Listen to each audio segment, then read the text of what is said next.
વડોદરા શહેર કોંગ્રેસ સમિતિ દ્વારા શહેરમાં નીકળનાર જન આક્રોશ રેલીની માહિતી આપવા પ્રેસ કોન્ફરન્સનું આયોજન વડોદરા શહેર કોંગ્રેસ કાર્યાલય ખાતે કરવામાં આવ્યું.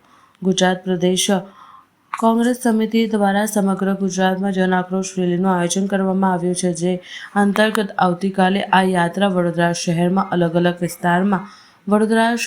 અલગ વિસ્તારમાં જશે, જેની માહિતી આપવા વડોદરા શહેર કોંગ્રેસ સમિતિ તરફથી પ્રેસ કોન્ફરન્સનું આયોજન કર્યું હતું, જેમાં વડોદરા શહેર કોંગ્રેસ સમિતિના પ્રમુખ ઋત્વિક જોશીએ મીડિયા સમક્ષ માહિતી આપી હતી. સમગ્ર રેલીની રૂપરેખા જણાવી હતી અને જણાવ્યું હતું કે લોકોમાં અલગ અલગ પ્રશ્નોને લઈને જન આક્રોશ જોવા મળી રહ્યો છે, ત્યારે આવતીકાલે આ યાત્રામાં તમામ લોકો જોડાય તેવું આહવાન તેમના દ્વારા કરવામાં આવ્યું. ઉલ્લેખનીય છે કે આવતીકાલે ગુજરાત રાજ્યના મુખ્યમંત્રી ભૂપેન્દ્ર પટેલ પણ વડોદરા શહેરમાં છે અને બીજી તરફ કોંગ્રેસ દ્વારા જન આક્રોશ રેલીનું આયોજન કરવામાં આવ્યું છે, જે સંદર્ભે જવાબ આપતા ઋત્વિક જોશીએ જણાવ્યું કે મુખ્યમંત્રી તો શહેરમાં આવતા જતા રહે છે. અમારી યાત્રા લોકોના પ્રશ્નોને લઈને છે. જો આ યાત્રાને રોકવામાં આવશે તો કોંગ્રેસ પાર્ટી આંદોલન કરશે. બધા મુદ્દાઓ વડોદરા શહેરના નગરજનો જે તકલીફ પડે છે એ બાબતે વાત કરી છે ને તમામ નાગરિકોનું કાલે જન આક્રોશ યાત્રામાં સ્વાગત કરીએ છીએ. પણ ટૂંકમાં જન્મથી લઈને મરણ સુધી આજે જે વ્યક્તિ સુખ શાંતિથી જીવન જીવતો હોય અને મર્યા બાદ પણ જ્યારે સ્મશાનમાં અંતિમ ક્રિયા માટે જાય ત્યારે એમાં પણ ભ્રષ્ટાચાર, એટલી ખરાબ હાલત આ ભ્રષ્ટ શાસકોના હાથમાં થઈ છે, ત્યારે કોંગ્રેસ પાર્ટીએ જન આક્રોશ યાત્રા નીકળી છે. એમાં પણ ખાસ કરીને જે કોંગ્રેસ પાર્ટીએ જે અમારા પ્રદેશ પ્રમુખ અમિત ચાવડા સાહેબની આગેવાનીમાં જે અભિયાન ઉપાડ્યું છે કે નશામુક્ત ગુજરાત અભિયાન, એમાં જસ્ટ સે નો ટુ ડ્રગ્સ એનો એક મિસ કોલ નંબર જાહેર કરવામાં આવ્યો છે 9909089365. આની પર મિસ કોલ કરીને તમારા વિસ્તારમાં જ્યાં પણ ખુલ્લેઆમ ડ્રગ્સ, દારૂ કે ગાંજા વેચાતા હોય કે કોઈ પણ અસામયિક પ્રવૃત્તિ થતી હોય ત્યારે આ નંબર પર તમે મિસ કોલ કરી શકો છો અને તમારું સમર્થન આપી શકો છો. સાથે સાથે આપણા માધ્યમથી એવું પણ કહીએ છીએ કે આવનારા દિવસમાં જ્યારે 31 ડિસેમ્બર આવે છે ત્યારે વડોદરા શહેરની પોલીસની પોલ પણ ખુલવાની છે અને આપણા માધ્યમથી હું શહેર કોંગ્રેસ પ્રમુખ તરીકે એક મારો નંબર પણ જાહેર કરું છું કે 9879114707. તમે અમને જાણ કરો કે ક્યાં કઈ જગ્યાએ ખુલ્લેઆમ તમારી નજર સમક્ષ જ્યાં દારૂ વેચાતો હોય, જ્યાં દારૂની મહેફિલો ચાલતી હોય, જ્યાં જુગારના અડ્ડા ચાલતા હોય, ડ્રગ્સ વેચાતું હોય, ત્યારે તમે અમને જાણ કરી શકો છો અને અમે એ પ્રજાજનોના સમર્થનમાં એ જે પણ દારૂ જુગારના અડ્ડા ચાલવાના હશે એની સામે અમે એને જનતા રેડ પાડીશું અને આ જે પોલીસ છે એની પોલ પણ ખોલવાનું કામ કરીશું. કારણ કે પોલીસ જ્યારે એક નિષ્પક્ષ ભૂમિકામાં ના હોય અને સત્તા પક્ષનો હાથો બનીને કામ કરવા માટે જો એ લોકો પ્રયત્ન કરતા હોય ત્યારે એક વિપક્ષ તરીકે અમારી જવાબદારીના ભાગરૂપે અમે આ બાબતે પણ લોકોમાં જાગૃત કરવાનો પ્રયત્ન કરવાના છે અને જે બાબતે જનતા રેડ કોંગ્રેસ પાર્ટી આવનારા દિવસોમાં કરશે. આવતીકાલે જન આક્રોશ યાત્રા છે પ્રદેશ પ્રમુખ અમિત ચાવડા સાહેબની આગેવાનીમાં, ત્યારે તમામ નગરજનોને આ જન આક્રોશ યાત્રામાં અમે એમને આમંત્રણ આપીએ છીએ. જય જગત જય દ્વારકા. આવતીકાલે મુખ્યમંત્રી આવી રહ્યા છે. દર વખતની જેમ તમને પણ નજરકેદ કરવામાં આવશે તો યાત્રા થશે ખરી? આ જન આક્રોશ યાત્રા એ ખાલી વડોદરા શહેરમાં નથી, એ આખા ગુજરાતમાં છે. મેં તમને અગાઉ કીધું કે ઉત્તર ગુજરાતમાં યાત્રા પૂરી થઈ ગઈ છે, મધ્ય ગુજરાતમાં શરૂઆત થઈ, ત્યારે અમારા પ્રદેશ પ્રમુખ સાહેબે ત્યાં અમદાવાદથી જ જે ગુજરાતના મેઇન પોલીસ અધિકારી છે એમને જે તે સમયે લેખિતમાં જાણ કરીને એની પરવાનગીઓ અગાઉથી લીધેલી છે. જો પોલીસ આ યાત્રાને રોકવાનો પ્રયત્ન કરશે તો કોંગ્રેસ પાર્ટીને ના છૂટકે આંદોલન કરવાની ફરજ પડશે. પરંતુ અમારી આ જે યાત્રા છે, મુખ્યમંત્રી તો અવારનવાર વડોદરા આવ્યા કરે છે અને મુખ્યમંત્રી કેમ આવે છે વડોદરા આપણે સૌ જાણીએ છીએ. જે રાજ્યના મુખ્યમંત્રી વડોદરામાં આવીને એવું કહીને ગયા કે સુરત અને અમદાવાદ વચ્ચે વડોદરાનો વિકાસ થયો નથી, અને મુખ્યમંત્રીને ખબર છે કારણ કે મુખ્યમંત્રીને અહીંયા વડોદરામાં કોઈ બીજેપીનો નેતા ગાંઠતો જ નથી. મુખ્યમંત્રી તો તમે વિચાર કરો કે રાજ્ય એક સમય એવો હતો કે મુખ્યમંત્રી આવે તો 6 મહિને એક વખત આવે કે 3 મહિને એક વખત આવે, આ તો મહિનામાં 4 વખત આવે છે રાજ્યના મુખ્યમંત્રી. એટલે મુખ્યમંત્રીની પણ જે ડિગ્નિટીઓ છે જળવાતી નથી, કારણ કે આ તો એવું થઈ ગયું કે દરેક કામમાં મુખ્યમંત્રી અહીં આવી જાય. એટલે કોર્પોરેટર, ધારાસભ્ય, સાંસદ વડોદરાના કામ નહીં કરે એટલે મુખ્યમંત્રી આવે ત્યારે જે કંઈ નાના મોટા રોડ રસ્તા બની ગયા, જે કંઈ નાની સ્ટ્રીટ લાઇટો ચાલુ થઈ ગઈ, જે કંઈ નાના પ્રશ્નો સોલ્વ થઈ જાય, બાકી બીજા ધારાસભ્યો, કોર્પોરેટરને સાંસદ એ લોકોને તો પ્રશ્નો નિરાકરણ કરવામાં એમને ઇન્ટરેસ્ટ જ નથી. એટલે મુખ્યમંત્રી આવે ત્યારે આવા નાના મોટા કામ થાય. પણ અમે વિરોધ પક્ષ તરીકે અમારી આ યાત્રા આખા ગુજરાતમાં છે, એટલે મુખ્યમંત્રી આવે કે ના આવે અમને કંઈ ફરક નથી પડતો. અમારું કામ છે લોકોનો આક્રોશ છે વ્યક્ત કરવા માટે, કારણ કે રાજ્યના મુખ્યમંત્રી પાસે સમય નથી. હરની બોટકાંડની માતાઓ બહેનો જ્યારે ગયા હતા પેલા હોલમાં, ઓડિટોરિયમમાં, દીનદયાલ ઉપાધ્યાયમાં, ત્યારે રાજ્યના મુખ્યમંત્રીએ બહેનોનું અપમાન કરેલું કે તમે એજન્ડા સાથે આવ્યા છો, અરે પણ અમે ગુજરાત કોંગ્રેસની જે યાત્રા છે એ તો લોકોનો આક્રોશ સાંભળવા અમારા પ્રદેશ પ્રમુખ અમિતભાઈ ચાવડા આવી રહ્યા છે, વિધાનસભાના વિરોધપક્ષના નેતા તુષારભાઈ ચૌધરી આવી રહ્યા છે, અમારા દિલ્હીથી અમારા નેતાઓ આવી રહ્યા છે. કેમ કે ભાજપના નેતાઓ લોકોનો આક્રોશ નથી સાંભળતા અને તાનાશાહી કરે છે. કોંગ્રેસ પાર્ટી લોકોનો આક્રોશ સાંભળવા અને એનું નિરાકરણ કેવી રીતે આવે એના પ્રયત્ન માટે આ જન આક્રોશ યાત્રા કરી છે. આવતીકાલે વડોદરા શહેરમાં જન આક્રોશ યાત્રાનો પ્રવેશ થઈ રહ્યો છે.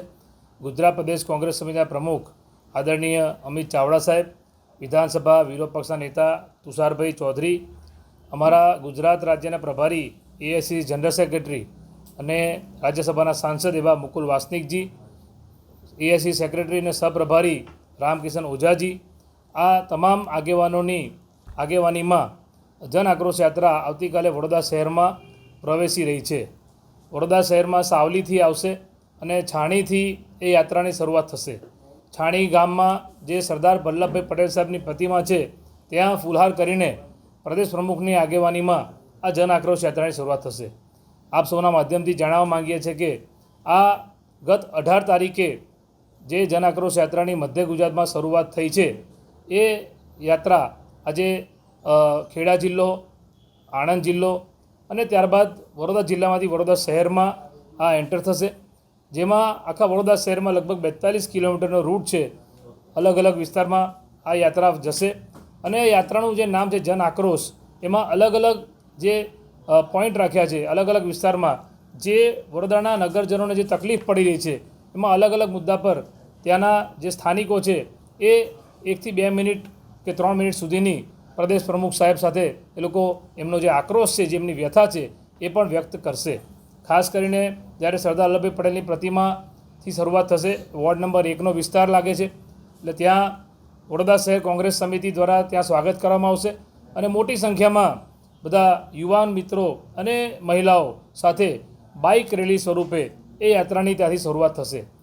સરદાર વલ્લભભાઈ પટેલની પ્રતિમાથી રામાકાકાની ડેરી થઈને છાણી જકાતનાકા સર્કલ, ત્યાંથી નિઝામપુરા મહેસાણાનગર થઈને ફતેગંજ થઈને જે સદર બજારનો ફતેગંજનો વિસ્તાર છે ત્યાંથી કાલાઘોડા સર્કલ, ત્યાંથી હનુમાનજી પંચમુખી હનુમાનજી મંદિર થઈને કોઠી 4 રસ્તા, ટાવર 4 રસ્તા, અમદાવાદી ફોર્ડ, ગાંધીનગર ગૃહથી જે જૂનું ન્યાય મંદિર છે, પદ્માવતી શોપિંગ સેન્ટર, ત્યાંથી એ યાત્રા માંડવી થશે, માંડવી પ્રવેશશે અને માંડવીમાં ત્યાં મેલડી માતાના દર્શન પણ કરશે અને જે આ વડોદરામાં હેરિટેજના મુદ્દા પર છેલ્લા લગભગ 250 કરતાં પણ વધારે દિવસથી જે હરિઓમ વ્યાસ મહારાજ હેરિટેજ બચાવવા માટે જે તપસ્યા કરી રહ્યા છે, જે એમનું આંદોલન ચાલી રહ્યું છે, એ લોકોને પણ પ્રમુખ સાહેબ અમારા ત્યાં સાંભળશે. જે ડેલિગેશન અમારું પ્રદેશ સમિતિનું છે એ લોકો સાંભળશે.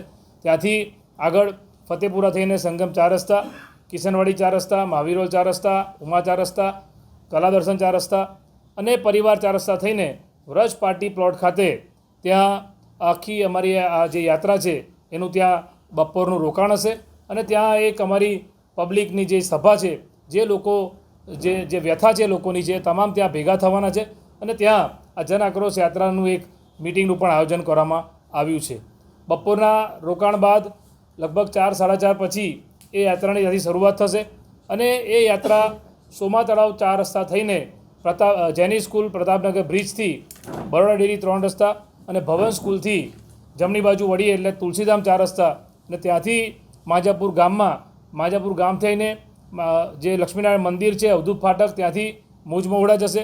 મુજમહુડાથી એ યાત્રા આગળ જે ગાય વાછરડા સર્કલ છે ત્યાંથી રેસકોર્સ સર્કલ પર ડૉક્ટર બાબા સાહેબ આંબેડકરની પ્રતિમા થઈને જે સ્ટર્લિંગ હોસ્પિટલો જે રોડ છે નટુભાઈ સર્કલ, ત્યાંથી જમણી બાજુ એટલે હરિનગર પાણી ટાંકી બ્રિજની નીચેથી ઇસ્કોન મંદિર થઈને જેપી પોલીસ સ્ટેશન અને ત્યાંથી આગળ સન ફાર્મા રોડ અને સન ફાર્મા રોડથી અટલાદરા જે સ્વામિનારાયણ મંદિર છે ત્યાં આ યાત્રાની પૂર્ણાહુતિ થશે. લગભગ 42 કિલોમીટરનો આ રૂટ છે, જેની અંદર વડોદરા શહેરના અલગ અલગ વિસ્તારો અમે એમાં યાત્રામાં સમાવેશ કર્યો છે. આપ જાણો છો એ રીતે કે ઓલરેડી ઉત્તર ગુજરાતમાં જ્યારે આ યાત્રા શરૂઆત થઈ જન આક્રોશ યાત્રાને ખૂબ જ સારો પ્રતિસાદ મળ્યો હતો. એમાં પણ જે અમારા પ્રદેશ પ્રમુખ અમિત ચાવડા સાહેબ અને જે કાર્યકારી પ્રમુખ છે જિગ્નેશભાઈ મેવાણી, એમને જ્યારે શરૂઆતમાં જ્યાં થરાદથી બનાસકાંઠામાંથી જે દારૂ જુગારના અડ્ડા જે ખુલ્લેઆમ ગુજરાતમાં ચાલે છે ને એ બાબતે જે મુદ્દો ઉઠાયો, જેને સમગ્ર ગુજરાતી જનતાએ સ્વીકાર્યો કે જે સત્ય હકીકત છે કે ગુજરાતમાં જે ખુલ્લેઆમ દારૂ વેચાય છે એ વાત કોઈનાથી છુપી નથી. ત્યારે એ મુદ્દાથી આખા ગુજરાતમાં એ યાત્રામાં લોકોનો પ્રતિસાદ મળ્યો હતો અને એ યાત્રા આજે મધ્ય ગુજરાતમાં વડોદરામાં આવતીકાલ આવી રહી છે. ત્યારે વડોદરાના જે પ્રશ્નો છે એ પ્રશ્નો પણ અમે એમાં લેવાના છે, જે બાબતની સંપૂર્ણ જાણકારી અમારા કોર્પોરેશનના વિરોધ પક્ષના નેતા ચંદ્રકાંત શ્રીવાસ્તવ ભથ્થુભાઈ આપશે. જન આક્રોશ યાત્રા જ્યારે નીકળી છે ત્યારે અમારા ગુજરાતના પ્રમુખ ભાઈ અમિતભાઈ, વિરોધ પક્ષના નેતા ભાઈ તુષારભાઈ ચૌધરી, અમારા પ્રભારી રામકિશન ઓઝા, અમારા પ્રભારી બીજા જે જનરલ સેક્રેટરી જે આપણા શું કહેવાય એઆઈસીસી જનરલ સેક્રેટરી રાજ્યસભાના સાંસદ હા મુકુલ વાસનિકજી આવી રહ્યા છે. ત્યારે જન આક્રોશ યાત્રા શું છે? પહેલી વાત એ છે કે જન આક્રોશ યાત્રા શું છે. જ્યારથી આ લોકો સત્તા પર બેઠા છે ત્યારથી અત્યાર સુધીમાં લોકોની પાસે ઘણા વાયદા કર્યા, એક નહીં અનેક વાયદાઓ કર્યા, અને એક બી વાયદો સાચો વાયદો નહોતો.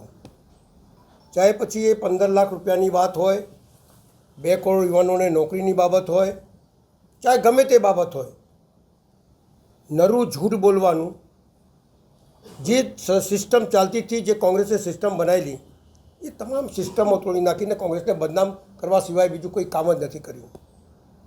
પરમનન્ટ નોકરીઓ ગાયબ થઈ ગઈ, ટેમ્પરરી નોકરીઓ થઈ ગઈ લોકોની, કોલેજો ફાઇનાન્સ કોલેજો ખુલી ગઈ, હાટડી બનાવી દીધી કોલેજોને, સ્કૂલો મોંઘી કરી દીધી. આ શહેરમાં જોઈએ તો કોંગ્રેસના શાસનમાં 180 રૂપિયામાં 3 ટાઈમ પાણી મળતું હતું. એની જગ્યા પર 1200 ને 1600 રૂપિયામાં સાહેબ એક ટાઈમ પાણી બી નથી મળતું, અને ગંદુ પાણી આ શહેરમાં પીવી રહ્યા છે એ નરી આંખે દેખાય છે. લાઇટનું બિલ કોંગ્રેસના શાસનમાં 100-200 રૂપિયા હતું, એની જગ્યાએ 2-2 હજાર રૂપિયા થઈ ગયું છે. ગરીબ ઝોપડપટ્ટીઓ તોડી નાખે છે. જ્યારે કોંગ્રેસે આ સિસ્ટમ મૂકી ત્યારે જે જગ્યા પર તમે ગરીબોના ઘર તોડવાના હોય ત્યારે 50% લોકોનાથી વધારે લોકો સહયોગ કરે અને સંમત હોય ત્યારે તોડવાની એની જગ્યા પર કોઈને પૂછ્યા વગર તોડી નાખે છે, અને એમને ઘર બી નથી આપતા, રસ્તા પર રખડી રહ્યા છે. એક નમૂનો તમને બતાડું કે સંજયનગરની અંદર સાહેબ 1841 મકાન તોડી નાખ્યા. 2 વર્ષમાં મકાન આપવાના હતા, આજે પણ 10 વર્ષ પછી બી ગરીબોને ઘર નથી મળ્યા. 2000 રૂપિયા મહિને ભાડું આપવાનું હતું, એ ભાડું હજુ સુધી મળ્યું નથી, અને 15 કરોડ રૂપિયા જેવી માતબર રકમ એ લોકોની બાકી છે. એમાંથી 71 માણસો મરી ગયા. એવી તમામ જગ્યા ઉપર આવાસના મકાન બનેલા પડેલા છે, પણ ગરીબોને નથી આપતા એટલા માટે કે ત્યાં માલે તુજારોને બનતી બિલ્ડિંગો વેચાઈ જાય પછી ગરીબોને ઘર આપવાનું આ ધંધો ખોલી રાખ્યો છે. ગરીબ ખેડૂતોની જગ્યા 40% જગ્યા કાપી લેવાની અને અમીરોની 0% જમીન કાપવાની. તમામ બાબતની અંદર નિષ્ફળ. એક સિસોટી વડોદરામાં શહેરની અંદર 150 રૂપિયામાં મળે, અને કોંગ્રેસ કોર્પોરેશનમાં 3200 રૂપિયામાં સપ્લાય થાય. એક ચાકુ 150 રૂપિયામાં મળે, 3200 રૂપિયામાં સપ્લાય થાય. 3 વખત પૂર આવે. સર સયાજીરાવ ગાયકવાડની નગરી જ્યાં પૂરનું નામ નિશાન નહોતું ત્યાં 3 પૂર આવે અને 5000 કરોડ નુકસાન થઈ જાય, અને સરકાર કહે કે તમને બેઠા કરવા માટે રૂપિયા આપીશું, ધંધો કરવા પૈસા આપીશું, ઘર વકરીનો સામાન આપીશું. એમના કાર્યકર્તાઓને રૂપિયા મળી ગયા, પણ આમ જનતાને પૈસા મળ્યા નથી. આ તમામ બાબતો 350 કિલોમીટર વરસાદી ગટર, એની અંદર ડ્રેનેજનું પાણી વહે છે. છેલ્લા 30 વર્ષથી હું સાંભળું છું કે વિશ્વામિત્રી શુદ્ધ કરીશું, કંઈ નહીં તો શુદ્ધ પાણી આપીશું. કઈ બધી બાબતમાં ટોટલ ફેલ છે, ને ભ્રષ્ટાચાર થઈ રહ્યો હોય ત્યારે લોકોના મનમાં આગ જાગવી જોઈએ. લોકોને લાગવું જોઈએ કે આ સરકાર જુઠ્ઠું બોલી રહી છે. દરેક બાબતની અંદર ભગવાનનું નામ લે, દરેક બાબતની અંદર હિન્દુ મુસ્લિમ કરે, પણ લોકોને જે જરૂરિયાત છે એ જરૂરિયાત પૂરી પાડતી નથી.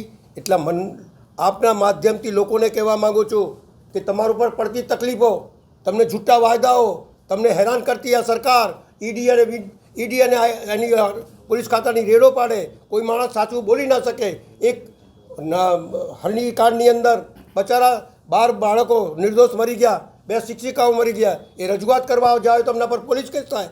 આ તમામ બાબતો સફાઈ સેવકો જે શહેરનું કરોડરજ્જુ કહેવાય, એના વગર શહેર સાફ ના થઈ શકે. કોંગ્રેસના શાસનમાં 720 દિવસમાં લોકો પરમનન્ટ થઈ જતા હતા. આજે 3,000 દિવસ થઈ ગયા, પરમનન્ટ નથી કરતા.